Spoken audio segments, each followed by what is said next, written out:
दोस्तों, जरा सोचिए, एक तपती हुई सड़क पर तेज रफ्तार गाड़ी गुजरती है और पीछे छोड़ जाती है काला इंजन ऑयल, कचरा और जहरीला केमिकल।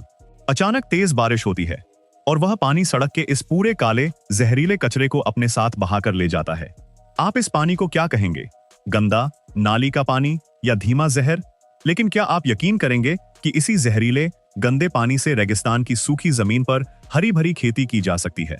जी हां, सड़क पर बहते इसी गंदे पानी को सहेजकर ऐसी सब्जियां उगाई गईं जिन्हें लोग आज मजे से खा रहे हैं। ये कैसे मुमकिन हुआ? क्या इस जहरीले पानी ने पौधों को नहीं मारा? क्या उस मिट्टी में उगी सब्जियां खाने से लोग बीमार नहीं पड़े? इस हैरान कर देने वाले तरीके ने बड़े बड़े वैज्ञानिकों की रातों की नींद उड़ा दी है। जैसे जैसे हम इस वीडियो में आगे बढ़ेंगे, आपको पता चलेगा कि कैसे इस गंदे पानी को सहेजने के एक अनोखे तरीके ने पूरी दुनिया को हिलाकर रख दिया।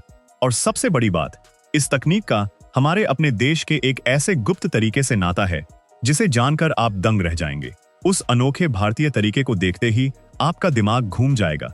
इसलिए खुद को इस रोमांचक सफर के लिए तैयार कर लीजिए और एक सेकंड के लिए भी नजर मत हटाइएगा। लेकिन आगे बढ़ने से पहले, अगर आप हमारे चैनल पर पहली बार आए हैं तो प्लीज इसे सब्सक्राइब जरूर कर लीजिएगा और अगर वीडियो पसंद आए तो लाइक करना मत भूलिएगा। क्या था वह सूखा इलाका और क्यों बड़े बड़े जानकारों ने अपने हाथ खड़े कर दिए थे? कहानी शुरू होती है साल 2006 में अमेरिका के एरिजोना राज्य के टक्सन शहर के एक कोने से। यह इलाका कोई आम इलाका नहीं था। सरकारी कागजों में इसे ऐसी जगह माना गया था जहां खाने पीने की चीजें नहीं मिलती। इसका मतलब था कि यहां रहने वाले लोगों के पास ताजा फल और सब्जियां खरीदने के लिए 5 मील के दायरे में कोई दुकान या बाजार नहीं था। यहाँ के 90% लोग पुराने टिन के घरों में रहते थे। न कोई पार्क था, न कोई खेलने की जगह।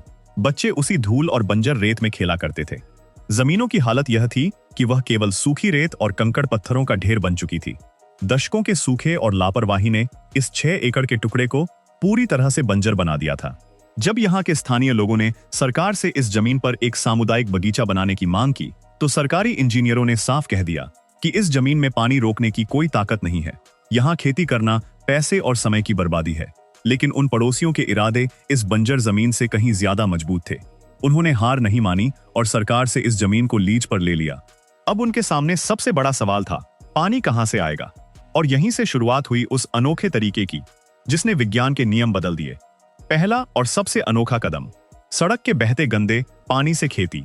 दोस्तों, इस काम की सबसे अनोखी और हैरान कर देने वाली तकनीक थी सड़क के किनारे को काटना और बहते पानी को सहेजना। यह तरीका इतना जादुई है कि जब आप इसे समझेंगे तो आपको अपनी आंखों पर विश्वास नहीं होगा। हमेशा जब शहरों में बारिश होती है तो क्या होता है? पानी डामर और कंक्रीट की सड़कों पर बहता है। इस पानी में गाड़ियों का इंजन ऑयल, पेट्रोल की बूंदें, सड़क की धूल और जहरीले केमिकल मिल जाते हैं। यह पानी बहुत गर्म और गंदा हो जाता है। इसे हमेशा गंदा और बेकार मानकर नालियों में बहा दिया जाता है। लेकिन इस रेगिस्तानी बगीचे के लोगों ने कुछ बहुत अलग सोचा। उन्होंने सोचा कि क्यों ना इस बेकार और गंदे पानी को ही अपना सबसे बड़ा हथियार बनाया जाए। उन्होंने सरकारी अधिकारियों से विशेष अनुमति लेकर सड़क के किनारों पर बनी कंक्रीट की दीवारों को जगह जगह से आरी से काट दिया। इन्हें ही कर्ब कट कहा जाता है। अब जैसे ही मरुस्थल में अचानक तेज बारिश होती, सड़कों पर बहने वाला लाखों लीटर पानी उन कटे हुए रास्तों से बहकर सीधे बगीचे के अंदर बनाए गए गहरे गड्ढों में गिरने लगा। लेकिन आप सोच रहे होंगे कि वह जहरीला और गर्म पानी पौधों को नुकसान नहीं पहुंचाएगा? यहीं पर कुदरत का सबसे बड़ा दिमाग काम आता है। इन गड्ढों में सूखी घास, पत्तों और लकड़ी के बुरादे की एक बहुत मोटी परत बिछाई गई थी। जैसे ही सड़क का गंदा पानी इस परत से होकर गुजरा, मिट्टी में मौजूद छोटे छोटे कुदरती जीव जाग उठे। इन जीवों ने पानी में मौजूद तेल और केमिकल को खाकर उन्हें पूरी तरह से सुरक्षित प्राकृतिक चीजों में बदल दिया। मिट्टी और पत्तों की इन परतों ने एक प्राकृतिक वाटर फिल्टर का काम किया। नतीजा यह हुआ कि बिना एक भी पैसा खर्च किए बगीचे को लाखों गैलन मीठा और शुद्ध पानी मिल गया। वह पानी जो कभी सड़कों पर तबाही मचाता था, अब पौधों की जड़ों को सींच रहा था। इस अनोखे विचार ने जानकारों के मुंह बंद कर दिए। दूसरा अनोखा कदम, मरुस्थल के प्राचीन पेड़ों से जादुई फंगस की खोज। पानी का इंतजाम तो हो गया, लेकिन जमीन अभी भी कंकड़ पत्थरों से भरी और बंजर थी। आमतौर पर लोग बंजर जमीन में बहुत सारी खाद डालते हैं, लेकिन रेगिस्तान की सूखी रेत में खाद भी बह जाती है या सूख जाती है। इसके लिए एक और अनोखी वैज्ञानिक तकनीक अपनाई गई। वैज्ञानिकों की मदद से इस टीम ने रेगिस्तान के सबसे पुराने और मजबूत पेड़ों जैसे मेस्काइट की जड़ों को करीब से देखा। उन्होंने पाया कि ये पेड़ बिना पानी के भी सालों साल कैसे हरे रहते हैं। इसका राज था उनकी जड़ों में रहने वाला एक खास फंगस। कार्यकर्ताओं ने इस प्राकृतिक फंगस को जंगलों से इकट्ठा किया और अपनी बंजर मिट्टी में मिला दिया। यह फंगस कोई बीमारी फैलाने वाला कीड़ा नहीं था, बल्कि यह पौधों का सबसे अच्छा दोस्त था। मिट्टी में जाते ही इस फंगस ने पौधों की जड़ों के साथ हाथ मिला लिया और जमीन के नीचे एक बहुत बड़ा जाला बना लिया। यह जाला पौधों की अपनी जड़ों से भी सैकड़ों गुना बड़ा था। इसका काम था जमीन के नीचे दूर दूर से नमी और पोषक तत्वों को ढूंढकर पौधों की जड़ों तक पहुंचाना। इस जादुई फंगस की वजह से पौधों को बहुत कम पानी में भी पूरा पोषण मिलने लगा और बंजर बजरी देखते ही देखते उपजाऊ मिट्टी में बदलने लगी। तीसरा कदम, मशरूम और सरसों से बंजर जमीन की सफाई। दोस्तों, इस 6 एकड़ की जमीन पर एक और बड़ी समस्या थी। सालों तक कचरा फेंकने की वजह से यहाँ की मिट्टी में सीसा और अन्य नुकसान पहुंचाने वाली धातुएं घुली हुई थीं। ऐसी जमीन पर अगर सब्जियां उगाई जाती तो वे जहरीली हो सकती थीं। इसे ठीक करने के लिए टीम ने किसी महंगे केमिकल का इस्तेमाल नहीं किया। उन्होंने मदद ली प्रकृति के अपने सफाई कर्मियों की, यानी मशरूम और कुछ खास पौधों की। वैज्ञानिक भाषा में इसे फंगस और पौधों से सफाई करना कहा जाता है। उन्होंने मिट्टी में ऑयस्टर मशरूम के जाल को फैलाया और चारों तरफ जंगली सरसों और सूरजमुखी के पौधे लगा दिए। इन पौधों और मशरूमों में एक खास क्षमता होती है। ये मिट्टी के अंदर से जहरीले रसायनों और नुकसानदेह धातुओं को अपने अंदर सोख लेते हैं। कुछ ही महीनों में इन पौधों ने मिट्टी को पूरी तरह साफ कर दिया। इसके बाद जब इन पौधों को हटाकर वहां सब्जियां उगाई गईं, तो वे पूरी तरह से सुरक्षित, शुद्ध और सेहतमंद थीं। बिना किसी मशीन के प्रकृति ने खुद अपनी सफाई कर दी। चौथा कदम, 3 मंजिला जंगल बनाकर तापमान को हराना। अब पानी भी था और मिट्टी भी साफ हो चुकी थी, लेकिन आसमान से बरसती 160 डिग्री फ़ारेनहाइट की वह आग अभी भी एक बड़ी मुश्किल थी। इस गर्मी में आम सब्जियां जलकर राख हो जाती। इसके लिए उन्होंने तापमान को काबू करने का अनोखा तरीका अपनाया। उन्होंने बगीचे को किसी साधारण खेत की तरह एक समतल मैदान में नहीं उगाया। उन्होंने इसे 3 मंजिला जंगल का रूप दिया। सबसे ऊपरी मंजिल पर मरुस्थल के ऊंचे और छायादार पेड़ों को लगाया गया। ये पेड़ सीधे धूप को रोकते थे और तेज गर्म हवाओं के लिए एक ढाल बन जाते थे। दूसरी मंजिल पर मध्यम ऊंचाई के फलदार पेड़ जैसे अनार और अंजीर लगाए गए, जिन्हें हल्की धूप की जरूरत होती थी। और सबसे नीचे इन दोनों परतों की ठंडी छांव में नाजुक सब्जियां जैसे टमाटर, मिर्च और हरी पत्तेदार सब्जियां उगाई गईं। इस 3 मंजिला बनावट का असर यह हुआ कि बगीचे के अंदर का तापमान बाहरी रेगिस्तान की तुलना में हमेशा 18 डिग्री फ़ारेनहाइट तक कम रहने लगा। हवा में नमी बढ़ गई और पौधों के पत्तों से पानी का भाप बनकर उड़ना बंद हो गया। इस तरह रेगिस्तान के बीचों बीच एक ठंडी और हरी भरी जगह तैयार हो गई। 5वां कदम, सरकारी कानूनों की कंक्रीट की दीवार को तोड़ना। इस पूरी कहानी में सबसे बड़ी बाधा प्रकृति नहीं, बल्कि इंसानी कानून थे।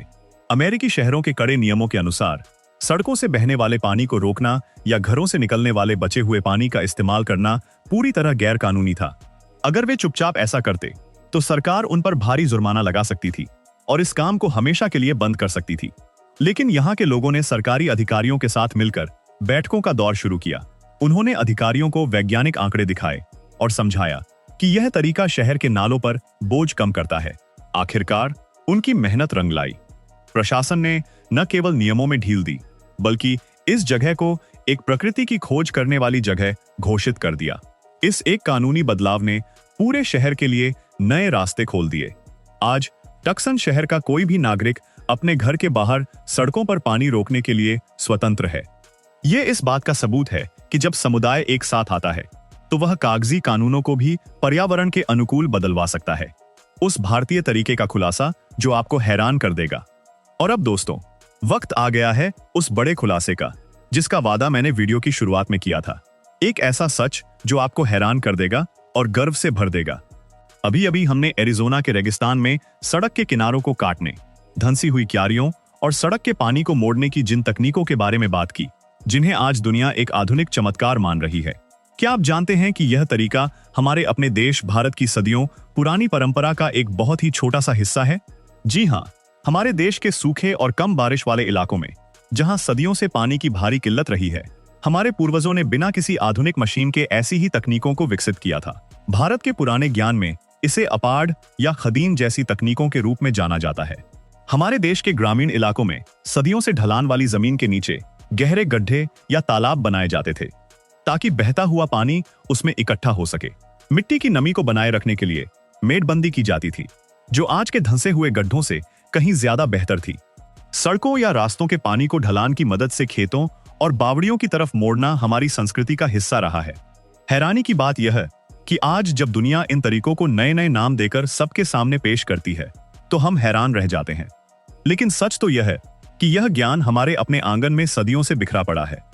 जब एरिज़ोना के लोगों ने बंजर जमीन को हरा भरा करने के लिए इस पुरानी समझ को नए विज्ञान के साथ जोड़ा, तो उन्होंने अनजाने में उसी भारतीय सोच को दोहराया जो कहती है कि प्रकृति से उतना ही लो जितना वह दोबारा बना सके, और जो बेकार बह रहा है उसे सहेज लो।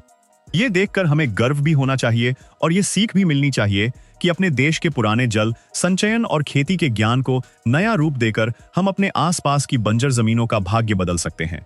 बंजर जमीन से बदलाव की शुरुआत। दोस्तों, एरिज़ोना का ये 6 एकड़ का बगीचा आज केवल एक खेत नहीं है। ये इस बात का जीता जागता सबूत है कि जब समाज के लोग अपनी बुद्धि, पुराने ज्ञान और प्रकृति के साथ मिलकर काम करते हैं तो वे रेगिस्तान में भी जीवन उगा सकते हैं।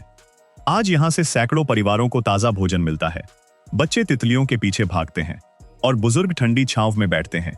अगर आपको आज की यह कहानी और यह अनोखी जानकारी पसंद आई हो और हमारे पुराने ज्ञान के प्रति आपका सम्मान बढ़ा हो, तो इस वीडियो को अपने दोस्तों के साथ जरूर शेयर करें, वीडियो को लाइक करें और हमारे इस सफर का हिस्सा बनने के लिए चैनल को सब्सक्राइब करना न भूलें।